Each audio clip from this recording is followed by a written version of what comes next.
اپنی طرف سے نکالنا کوئی اس میں سے، جیسے آتا ہوں ہے کہ اللہ تعالیٰ کے آیات کا بھی وہ ٹھٹھا اڑاتے تھے یا ان میں سے ایسے مفہوم نکالتے تھے الٹے میں اس سیدھے؟ کی ایک مثال دے دیتا ہوں ایسے، کہ جس طرح وہ سورہ مدثر میں ملتا ہے نا، کہ اس میں دوزخ پہ 19 فرشتے یعنی کہ معمور ہوں گے، تو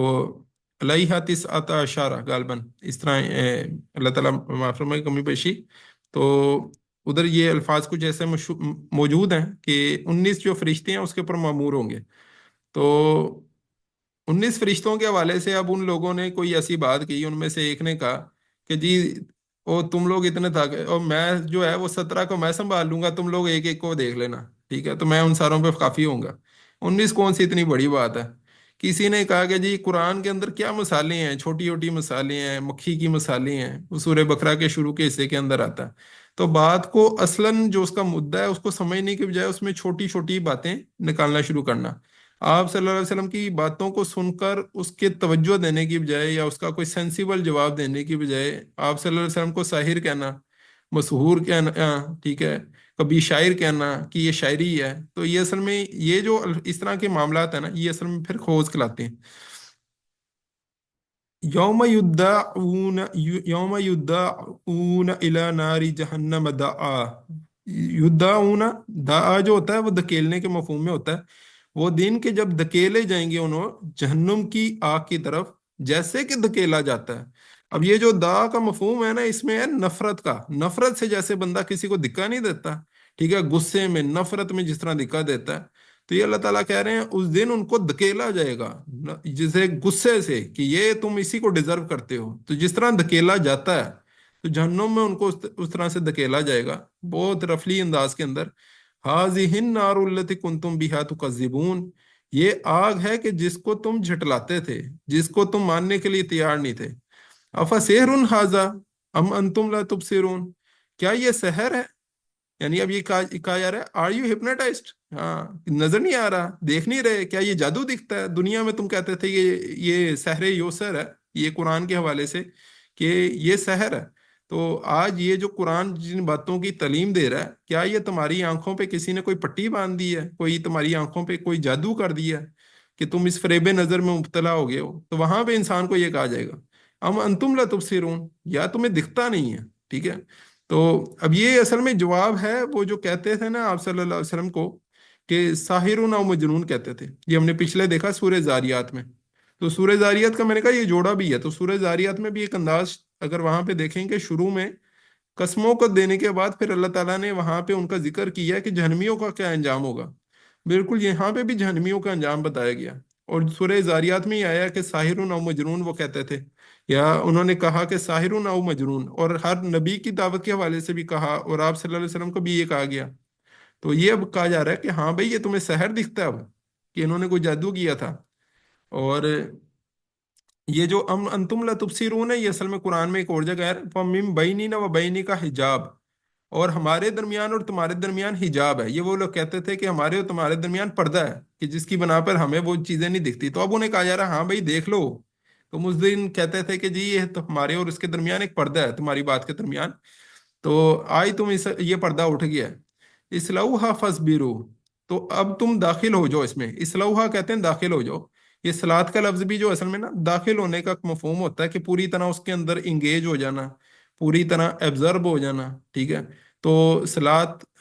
اس کا پھر مفہوم اس طرح سے ہے کہ اللہ تعالیٰ کی یاد میں پوری طرح سے بندہ جب داخل ہو جاتا ہے، اس میں جذب ہو جاتا ہے، تو اسلحہ کہ تم داخل ہو جاؤ اس جہنم کے اندر، فصبرو،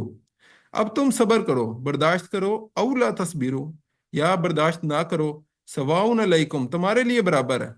اب تم صبر کرو، جتنی مرضی ثابت قدمی دکھا لو یہاں پہ، اس سے کوئی فرق نہیں پڑے گا، تمہارا یہاں سے نکلنے والا معاملہ ہی نہیں ہے، او لا تصبرو، صبر نہ بھی کرو تو بھی معاملہ ایک جیسا ہے، انما تجزون ما کنتم تعملون، یقیناً تمہیں جزا دی جائے گی اس کی جو تم کرتے تھے، ٹھیک ہے۔ اب یہ جو اصلاح ہوا سے میں نے کہا ہے کہ داخل ہو جاؤ، تو ادھر پھر اصل میں یہ کیوں کہا ہے داخل کہ فصبروا اولا تصبروا، کیونکہ انسان جب ادھر ہوگا تو وہ کہے گا کہ ایک موقع اور دے دو مجھے، ٹھیک ہے، تو ایک موقع اور دو، ویسے مجھے وہ ایک لطیفہ یاد آ گیا سکھوں کے حوالے سے ہے، کسی قوم کو تو ویسے کہنا نہیں چاہیے لیکن پھر بھی وہ سکھوں کے حوالے سے جس طرح لطیفے موجود ہے نا، تو سکھوں کا کہتے ہیں کہ جی ایک وہ تھا مجمع ہوا، ادھر کوئی بندے نے کہا کہ یار سکھ سارے جو ہوتے ہیں وہ بیوقوف ہوتے ہیں، تو انہوں نے اپنے بہت سے بہت جو ٹیلنٹڈ ایجوکیٹڈ بندہ تھا نا اس کو پیش کیا کہ یار تم اس سے پوچھ لو، یہ ہمارے والے سے یہ تاثر جو ہے وہ دور کر دے گا۔ تو کہتے ہیں کہ اس نے اس سے سوال کیے مختلف، اس نے اس سے کہا کہ بھائی یہ جو ہے بالفرض 18 ضرب 9 کیا ہوتا ہے؟ اس نے کہا کہ جو ہے 72 ہوتا ہے۔ اس نے کہا نہیں غلط ہے، تو ساروں نے کہا ایک موقع اور دو، ایک موقع اور دو۔ اس کے بعد اس نے ایک اور مشکل ریاضی کا پوچھا، تو اسے وہ بھی جواب صحیح نہیں ہوا، تو ساروں نے پھر کہا کہ ایک موقع اور دو، ایک موقع اور دو۔ تو پھر اس نے کہا چلو یار آسان بات بتاؤ کہ 2+2 جو ہوتا ہے وہ کیا ہوتا ہے؟ اس نے کہا 4۔ تو سارے پیچھوں نے کہا ایک موقع اور دو، ایک موقع اور دو۔ تو یہ بالکل اسی طرح یہ جو ہے نا ادھر بھی جہنم میں بندہ پہنچے گا تو بندہ کہے گا ایک موقع اور دو، ٹھیک ہے، ایک موقع اور دو۔ وہ سارے جہنمیوں کی یہ پکار ہوگی، تو اس کے نتیجے میں انہیں کہا جائے گا کہ بھائی اب ادھر ہی ٹھہرو، فصبروا اولا تصبروا سواء علیکم، تمہارے لیے برابر ہے، سفر ہی کرو، برداشت کرو ادھر جو بھی ہے، یعنی سہو بس سے۔ انما تجزون ما کنتم تعملون، یقیناً تم جزا دیے گئے ہو جو تم عمل کرتے تھے۔ قرآن میں ایک اسلوب ہمیں ویسے ملتا ہے کہ جہاں پہ کہا گیا کہ انما تجزون بما کنتم تعملون، یقیناً تم جزا دیے جاؤ گے اس سبب سے کہ جو تم کرتے تھے، ٹھیک ہے، تو اس بنا پہ جو تم کرتے تھے۔ لیکن یہاں پہ بالکل اور بات ہو رہی ہے، یہاں پہ یہ بات ہو رہی ہے یقیناً تم بدلہ دیے جاؤ گے جو تم کرتے تھے، ٹھیک ہے۔ اس بنا پہ جو کیا جاتا ہے وہ ایک علیحدہ بات ہے، لیکن جو تم دنیا میں کرتے تھے نا وہ تمہارے شعور میں کوئی جمع ہوتا گیا، اور آج اس دنیا کے اندر وہ ایک ظاہر ہو گیا۔ اس کے حوالے سے یعنی ایک ملتا ہے تصوف میں ایک باتیں موجود ہیں اس حوالے سے کہ دنیا میں بہت سی چیزیں ایسی ہیں جو غیر مادی ہیں، لیکن اس دنیا میں جا کے وہ مادی صورت اختیار کر لیں گی۔ جس طرح احادیث میں آیا کہ جو اس دن موت کو ایک مینڈے کی صورت میں لایا جائے گا، تو اس طرح کی کچھ اشارات موجود ہیں۔ تو دنیا میں جو بھی برائیاں تھیں، انسان جو کچھ بھی کرتا وہ اس کے لاشعور میں کہتے ہیں وہ جمع ہوتی ہیں، اور اس دنیا میں جا کے وہ ظاہر ہوں گی۔ اسی کا ذکر وہاں پہ ہمیں سورہ زاریات میں بھی ملا تھا نا، وہاں پہ کہا گیا تھا ذوقوا فتنتکم، کہ آج تم اپنے فتنوں کو چکھو، یہ تمہاری جتنی بھی مصیبتیں ہیں یہ وہی ہیں کہ جو تم نے فتنوں جن سے تم نے محبت کی، آج یہ فتنے اس صورت کے اندر وبال کی صورت میں ظاہر ہو گئے، مختلف تکلیفوں کی صورت میں وہ ظاہر ہو جائیں گے، ٹھیک ہے۔ تو اللہ تعالیٰ اسے ہمیں محفوظ رکھے۔ اگلی اس کی آیات جو ہے نا، یہاں تک اس کی جتنی آیات ہیں وہ ساری اصل میں متعلق تھیں اس سے یعنی جہنمیوں کے متعلق۔ جہنمیوں کے ساتھ ہی اللہ تعالیٰ عموماً ذکر کرتے ہیں متقیوں کا بھی، یہ ہم نے پچھلی اس میں سورہ زاریات میں بھی دیکھا کہ وہاں پہ بھی سب سے پہلے جہنمیوں کا ذکر ہے اور اس کے بعد متقیوں کا ذکر ہے۔ تو یہاں پہ بھی اسی طرح ایک انداز آ گیا، ان المتقین فی جنات و نعیم،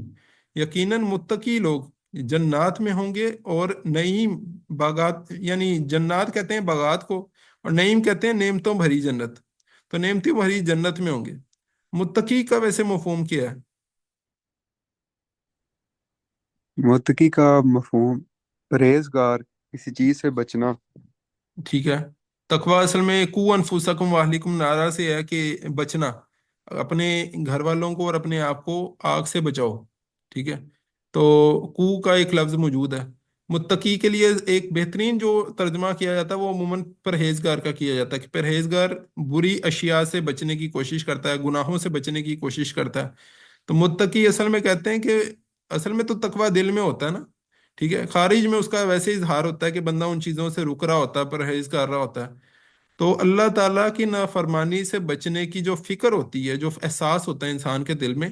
ٹھیک ہے، ایسا شخص کہ جو مسلسل اس احساس کو برقرار رکھتا ہے، اللہ تعالیٰ کی ناراضگی سے بچنے کی فکر میں لگا رہتا ہے، ایسے شخص کو کہتے ہیں متقی۔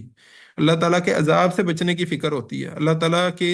ناراضگی سے بچنے کی فکر ہوتی ہے، گناہوں سے، گناہ چونکہ اللہ تعالیٰ کی ناراضگی کا باعث بنتے ہیں تو گناہوں سے بچنے کی اسے فکر ہوتی ہے۔ تو ایسا جو شخص ہے اس کے حوالے سے ان المتقین فی جنات و نعیم، یقیناً متقی جو ہوں گے اس دن باغات میں ہوں گے۔ نعیم اب باغات کے علاوہ ویسے آیا تو اس سے کئی لوگ مراد لیتے ہیں کہ نعیم سے مراد ہے یہ فعیلون کے وزن پہ ہے، تو نعمت جو ہمیشگی کی ایک نعمت ہوگی، اب نعمت ہمیشگی کی جنت بھی ہو سکتی ہے، اس کے اندر بھی کئی نعمتیں ہو سکتی ہیں، اور اس سے یہ بھی مراد لی گئی کہ اللہ تعالیٰ کا جو یعنی اللہ تعالیٰ کا جلوہ جو ہوگا